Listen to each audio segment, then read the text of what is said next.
Well, good morning, everybody. This is Deborah Windor with Divine Jubilee Ministries. And as you know, I've been gone for a while. I haven't been doing videos in quite some time, and I kind of want to share with you the reason why that is, and let you know this is going to be a long video, a little bit long. So if you don't like long videos, then you might not want to watch this. But I've been kind of away for a while because I've been impacted last year quite a bit with about 6 different deaths.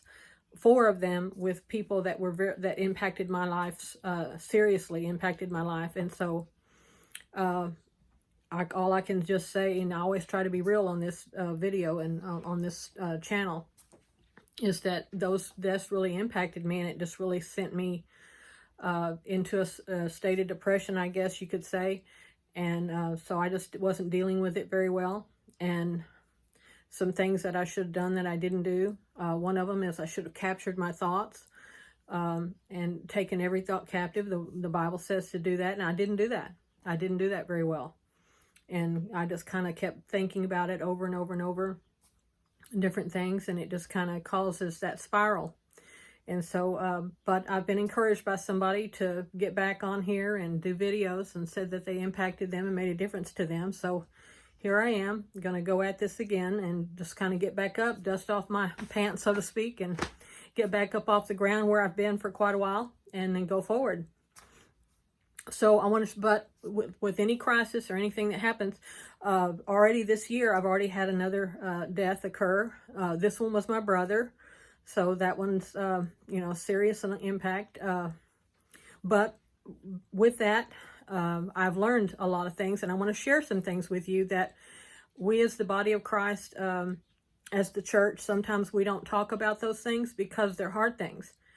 Death is a hard topic to discuss. We don't talk about the before, the after. We always talk about salvation, being saved, those kinds of things, so that you reside in heaven when you change your address. But we don't talk about the physical things and the things that lead up to that, and all those different things. And I learned quite a bit. But I want to share a couple of verse with you first. This one is out of Proverbs. It's Proverbs 18:21. I'm going to share it out of King James first. And this one, I've heard this all my life. But recently, I'm beginning to understand the impact of this verse. It says, "Death and life are in the power of the tongue, and those who love it will eat its fruit." That's the King James Version. Let me show it to you in the Passion.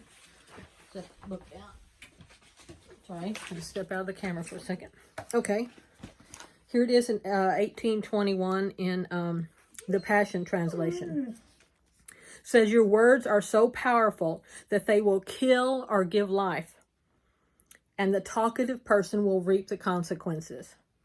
So the reason why I share that verse is because my brother was dealing with some issues since October, and he repeatedly kept telling my mother, "I don't think I can do this anymore. Mom, I don't think I'm going to make it through this." And those were words that he was saying.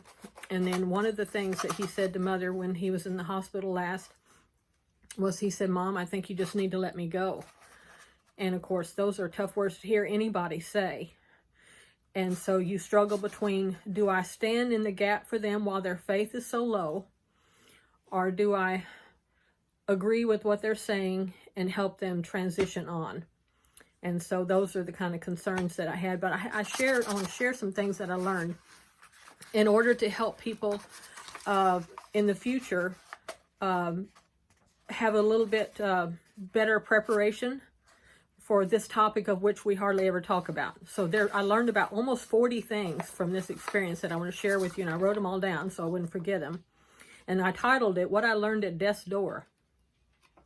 First thing that we need to talk about is that you as a family, you as your person, you need to discuss your final wishes and plans with your family long before the need ever arises. That way you're not emotional about it. You're not in the middle of a crisis. You're not under duress.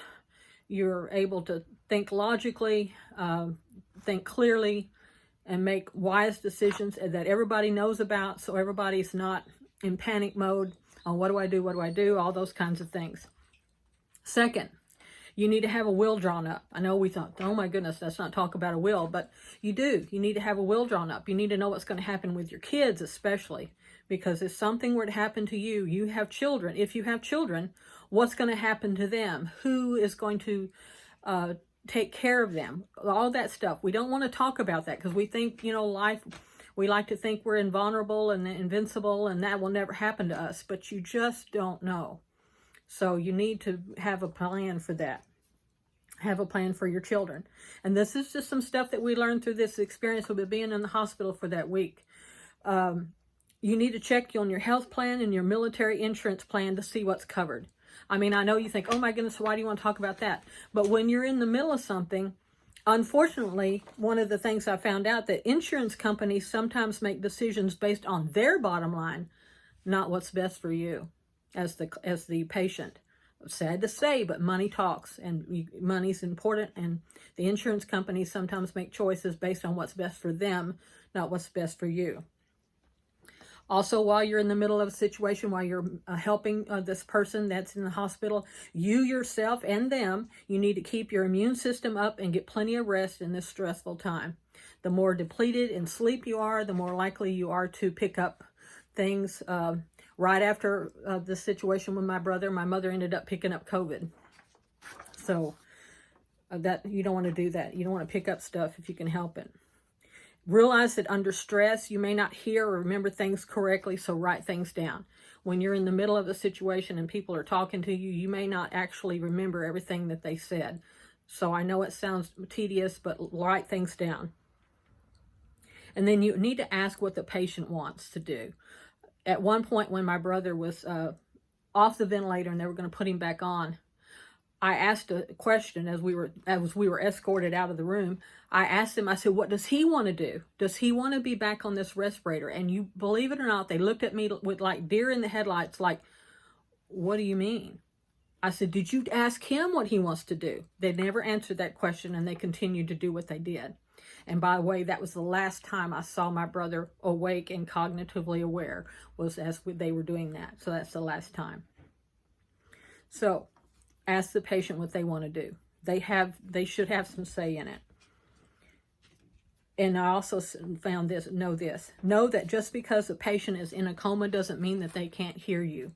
When my husband was in a coma for quite some time, they induced it, but he was able to hear me. I know there's some debate about that, and there was some dispute about whether that's true or not. But the nurses, when my husband was in a coma, they said he's trying to come out of this because he hears you. He's hearing you. When we're talking, he's not doing this. But when you're in the room and you're talking to him, he is trying to come up out of this thing, which they didn't want him to do because of the trauma so much to his brain and stuff. They didn't want him to do that. So they said they were going to have to shove him deeper in because of that. So people can hear you. And my dad also, when he was in his coma too, he was trying to respond to me. I could see the eyes moving behind eyelids, and he was trying to rise up and respond to my call for him. So just because they're laying there in the bed doesn't mean they can't hear you. Like I said, some people argue and say, yes, no, they can't. Yes, they can. Err on the side of caution and just believe that they can and go from there. Never discuss final arrangements in the patient's room. Because like I said, if they're hearing you, they hear what you're planning. They hear that you've given up, that you've decided that that's not going to work, that they can't come out of this. Now, if they've already said that that's what they want to do, then that's another issue. But that way they can hear you talking about doing what they've asked for, and then that may help them. But normally I wouldn't ever discuss things like that in their room with them. Find a different place to go discuss that if you're going to talk about that. Ask lots of questions and get the answers in English, not medical terms. I was in a situation, and I finally asked the right questions. And the question I asked was, if my brother decides to leave, are you going to throw my mother out of the room? I wanted to know that because they put her out for the bathing. They put her out for the ventilator. They kept putting her out for this and that. And I said, if he decides to leave and go to his new address in heaven, are you going to throw her out of the room? And they said, oh, no, we would never do that. And that's when they started talking about hospice and comfort care. Before, they had never mentioned those things, or if they had, we weren't, listening because we're under duress. We didn't hear those things. So this whole time there was things going on that we could have been doing differently. Also, one of the things I did do, but didn't do it correctly, was ask about the medications. What are they doing? What are the medications for? What are your risks? And what are your possible outcomes for these? And here's the good question to ask. Are these life-supporting or life-curing? Is this medication going to cure him? Is there a possibility of success with this? Or are you sustaining a little earth suit that if you weren't doing that, it would go ahead and go on? You need to know those questions. And then those are, like I said, these are tough things to talk about. And we don't talk about that as a church. We don't talk about these things. Well, I just feel like this is something we need to discuss. You also need to know that you have options. One of the things that kept happening is the doctors would come in and they say, this is what we're doing, this is what we're doing today, this is what we're doing today, this is what we're doing. Well, the whole time this what they're doing, what they were doing was the kidneys were failing, the liver was failing. They were talking about organ failure, but I never heard the words life support, and I never heard the words you can stop this at any time and you can choose to not continue to do this. Those two things were never said to us. You need to know that you have options, that you do not need to have to continue keeping the earth suit alive when the body is already, the spirit is probably already well on its way to leaving, because you have options, and we didn't know that. So I know it's tough when you're in that situation. You cannot think of those things. That's why this is so handy for this right now, is to know that stuff. Healthcare is supposed to be under the control of the patient. The patient is supposed to get to know what to do, what they want to do, and if they're not awake, or if they're in a coma or something, then they have somebody that they've indicated that they want to make decisions for them. That happened to be my mother. And so that can be tough for somebody too, to give them that responsibility, because there's a lot of, I know my mom's been doing a lot of bashing on herself because she keeps thinking, did I do the right things? Did I make the right choices? I don't want to make life and death choices. What do I do? So it can be hard on somebody. And here, some healthcare workers don't want to offer you what they call false hope. This one nurse kept saying, I don't want to offer you false hope. He's not doing well. And so there's a part of you that's like, I don't want to hear negative talk in here, and yet they're thinking they're helping you by saying, I don't want to offer you false hope. There's always hope in God, always. But like I said, this verse I was just reading to you, there's life and death in the power of the tongue. And the fact that my brother kept saying, Mom, you need to let me go, and Mom, I don't think I can do this anymore. Those were his words that were helping the decision that he was making for himself, which was to leave. He didn't want to do it anymore, and I can't really blame him. And I told him, and I stood over his bed and I told him multiple times, I said, honey, if you're done with this and you want to go ahead and go, I'll agree with you for that. But if you want to kick the devil's butt and rise up out of this bed, I'll agree with you for that. I'll use my faith for either one of those two things you want to do. Some healthcare workers, I said that about the false hope. If you're believing for a miracle, never let healthcare workers speak death in the patient's room. If you're believing for a miracle, you've got to protect that room to be sure that nothing is evil is spoken in there. And that's what I did with my husband. The doctors kept coming in saying, oh, and a lot of negative reports. And I said, take that out in the hall. If you're going to talk like that, because like I said, he can hear you. Take that out in the hall. So they did. They had a lot of those conversations out in the hall, because I did not want death spoken in that room. And notice today my husband's still alive. So that's a good thing. So there's some power in what I'm talking about, because life and death is in the power of the tongue, and I have some proof of that. Also realize that healthcare workers may now even say that the patient is on life support, even though they are. They may never say those words to you. That's why you have to ask questions. You have to ask, is this machine, if these machines were turned off, what would happen? Even though it's hard to ask that question. I know when you've got a loved one laying there, it's hard to ask that, but you need to know some things. And that way it helps you feel like you have some control over the environment, what's going on, and just do some things. Let your family and friends know what you want concerning life support. If you don't want to be on life support and you would never want that to happen, you need to have that in writing somewhere. And also there's this thing called a DNR, and it says, and they'll ask you that. Do you want to sign that? It's called Do Not Resuscitate. You need to know exactly what that means before you sign that, because it means different things, different places. My mother signed one for her dad, and it totally meant something different than the one we signed for my brother. The one that we signed for my brother just meant they would not give chest compressions for him, and he was so frail and so thin. Anyway, they said it would break a lot of stuff if they ever did that. But my grandfather, when she signed a DNR for him, he got into duress over something.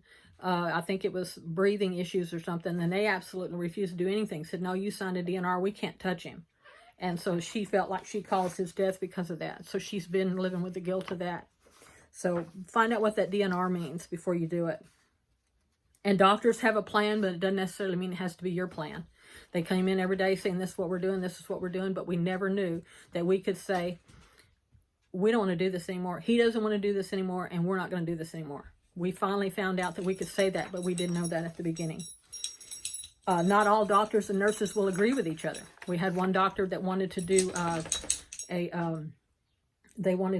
kidney dialysis, and another doctor said no, said he would never survive the process, don't do that, and the other one said, yeah, we can do that.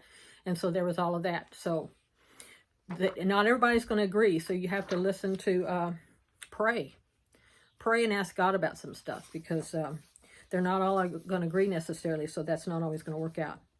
You have the right to stop treatment in order to prevent being put on life support. You have that right, supposedly. But like I said, every hospital is different, and you better know some information. Probably even before you sign in and check in there, you need to find out some things. Know that the medical profession has multiple drugs that can keep your body going even when natural death would have already occurred. That's what was going on with my brother. They had him on multiple blood pressure medicines that were tanking out the kidneys.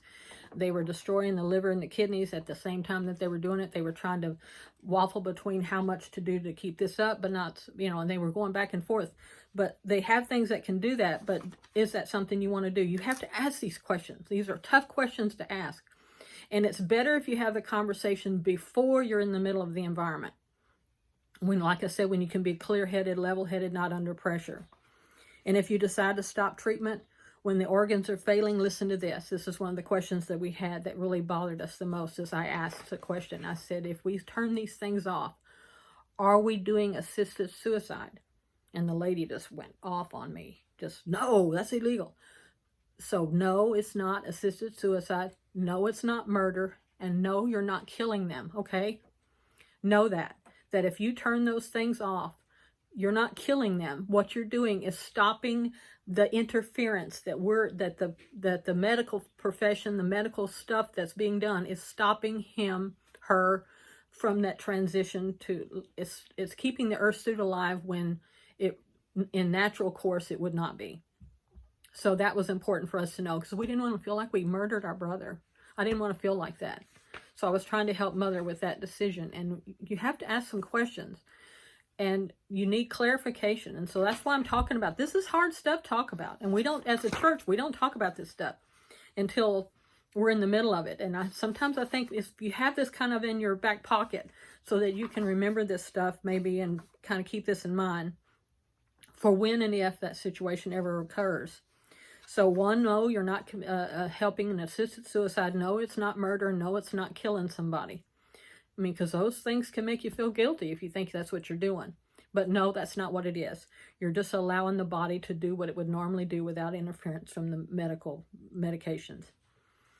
You need to ask, when is it time for hospice? Or ask if it's time for comfort care. Not all hospitals call it comfort care. We didn't know there was those options. You need to ask those things. And so you know what's possible. And when is that time? Because we had no idea. We didn't know that that it was no way that it was going to... They kept saying kidney failure, organ failure. But like I said, when you're under duress, you're not thinking, oh, that means that this is a spiral that's not going to recover from. And he didn't want to do that. He didn't want to be on life support. He just kept, he had said to Mother before, one, I don't want this surgery. They went ahead and did that because he was thinking it might make things better. Anyway, there was a mess there. Ended up having to have two instead of one because of something that happened in the first one that shouldn't have happened, but ended up causing a second one. Anyway, just a lot of mess. So there's the questions you need to ask. Comfort care can help listen to this. Comfort care can help the patient transition from earth without suffering pain, heart attack, or suffocating. Those were my concerns. If we turn these things off, is he going to have a heart attack? Is he going to suffocate? If we pull the ventilator, is he going to just suffocate or, quit breathing, and it's going to feel like drowning or something. You don't want somebody you love to feel like that. So those were some questions when we pulled the ventilator out. He did breathe for a little bit after that. It can be traumatic for the family as you turn off certain medications and stop the ventilator. That's a traumatic thing, because you know what's about to happen is the earth suit's about to stop working and that person is about to transition to heaven. And that can be traumatic for you to be standing there while that happens. Final breaths can happen multiple times. Thank God I talked to my pastor. I called him up, and that was my questions about assisted suicide, murder, killing. I didn't know. I said, what does the Bible say? Where are we in that? And like I said, when you're in the middle of duress, even what the Bible says, sometimes you can't pull that information up. So you need to have somebody you can talk to. And fortunately, I was able to call him and talk to him. That's my dog in the background, if you're wondering what that whining is. So he cries a lot when he sees stuff he thinks he needs to go do. Final breaths can happen multiple times, and the sound can be upsetting. My pastor had told me about that. He said this is what it'll sound like. And when we were standing next to my brother, I did tell him, I said, why don't you just go ahead and step across. And as soon as I said that, that sound followed after that. Very distressing, upsetting. Yes, it's just hard, because they're going, and it's going to be great for them. It is absolutely great for them. Not so much for the people standing there, because it's a traumatic thing that you will never forget. So just know that. But anyway, but for them, he's young again. He's got his colon back. He's not having any of those issues. He knows who he is. He knows how he connects with Jesus. All of that stuff is resolved. Okay. Next and last topic here is about funerals and memorial services. One, needing to have a life insurance policy or a final expense policy or a military equivalent, those kinds of things, because that helps the family not have to deal with all of those finances and expenses while you're dealing with everything else because of the payment and everything. And it's critical to relieve your family of those stresses, because that's one thing you don't want to deal with along with everything else you're dealing with. Your plate is plenty full without having to deal with that as well.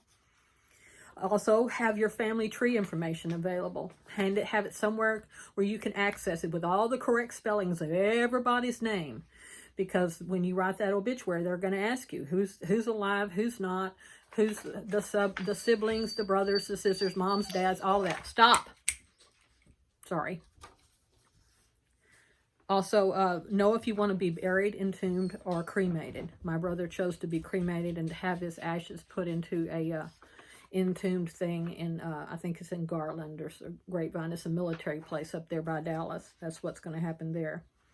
Plan your funeral service ahead of time. Don't wait until where everybody's having to try to figure things out then. If it's better to have it planned way in advance, like I said, when everybody's calm and collected to know what they're doing. Also, do you want flowers or do you want money sent to support one of your favorite charities? That's a good thing to ask and know for people to know about that, because they'll post that for you. What church and pastor is going to be doing the service? Are you going to use the funeral home facilities, or are you going to use the church or what like that? Some funeral homes offer the possibility of having the fingerprints of that person taken, and you can make jewelry keepsakes out of it. Since my brother was cremated, first my mother said no, but then I told her, Mom, I said, you might want to say yes to this, because that way if any of the kids or anything later, somebody decides they want that, you can't do that after a cremation. So I want to say yes to that and go ahead and do that. That way it's there if they want it. If it's not, you're not out anything. You're good. I know this is tough talking about stuff like this, but hey, I mean, if I have to go through something, I mean, I want to help you learn from this so that make some of this easier for you, because this was darn hard, to tell you the truth. I tell you what, this was not something I look forward to at all, and it was a stressful thing, but you want to learn from this. Some funeral homes offer ashes to be placed into a jewelry keepsake for you, so you can do that. Have your clothes picked out, what you're going to be wearing. If you're going to be buried, you have your clothes already decided, so people don't have to sit there and try and figure all that out. And then pick out what your body's going to be resting in. You need to have those things picked out. I mean, if you're doing all those different solutions, different ways of doing it now. There's cremations, there's burials, and there's these entombment things where you have, my grandparents did that. where they're in a wall with a marker on the front of it.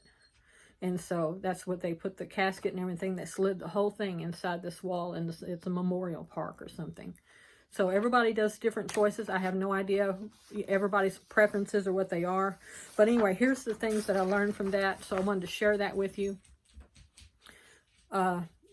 Just so, like I said, it's a long video, but I wanted to share some things because these are things that we as a church have a tendency never to talk about unless we're in the middle of a funeral or something. We start talking about some of this stuff then, but I want you to have this knowledge so that you don't have to experience this. That dog is just carrying on. So just wanted you to have that information with you so that you know what can happen and what to do, and feel like that you're not something that you can look back to as a reference point. Be encouraged. I know this is a tough thing. It's hard to get back up after stuff like this, trust me. So, but somebody encouraged me to get back up and say, hey, come on, we still need what you do. So here I am, exposing everything, sharing my heart and exposing my life to you. And if it helps, great. If not, sorry.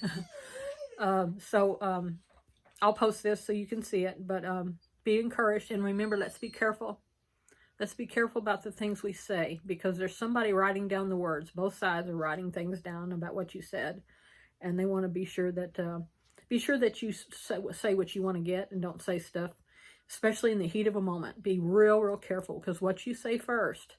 That's one of the things God told me when my husband was in the hospital. He says, what you say first is so, so important. So be careful what you say first.